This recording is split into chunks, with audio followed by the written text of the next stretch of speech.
Mahaba po. Mahaba pa. Magandang gabi, Bishop.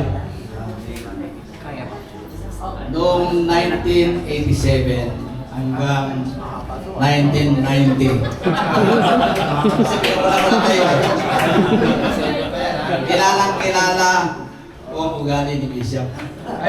Kilalang-kilala rin ang ugali ko. Kasi nga, yung taon na yun, sinasabi ko sa inyo, ay nagkasama na kami. Doon sa unang church naming pinagsamahan dyan sa lugar ng K7. Hindi, short lang to, Bishop. Pero yun nga, yun ang naging buhay ni Bishop, kilala ko. Hindi ko nasasabihin sa inyo kung ano yun. Kilala ko ang ugali at buhay ni Bishop. At ganoon din naman ako. Kilala ni Bishop ang aking ugali at buhay. Kung ano at sino ko. Kaya ako naman, ang sasabihin ko sa timpong Bishop, napakagaling na makisama. Magaling makisama at mababang loob. Kaya ako sinasabi ito, bihira yung magalit. Pero pag nagalit yan, mahalata mo. Kilala ko yan eh. Hindi bihira na magalit yan, pero pag nagalit, halata mo agad. Namumula yan eh, pag nagalit. Yan yung style ni Bishop. Ako, kilala rin niya dahil ilang taon na kami magkasama ni Bishop. Sa mga buhay niya na nakaraan, alam ko.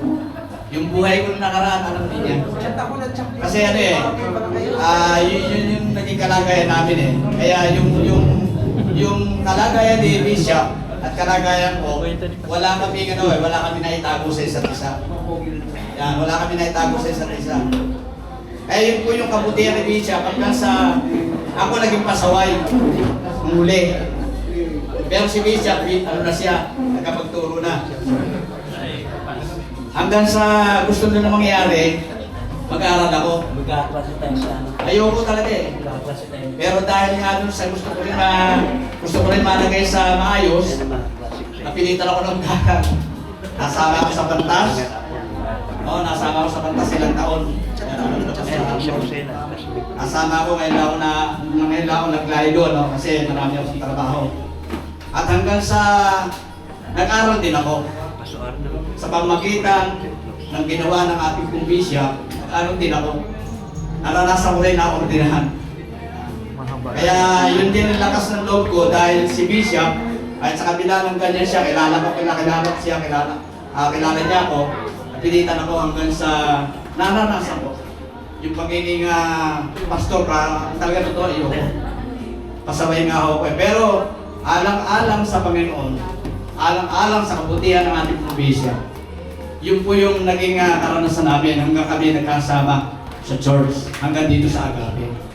Yun po yung naging buhay namin. Kaya Bishop, in short lang sasabihin ko, hindi pahabain. Happy birthday sa iyo.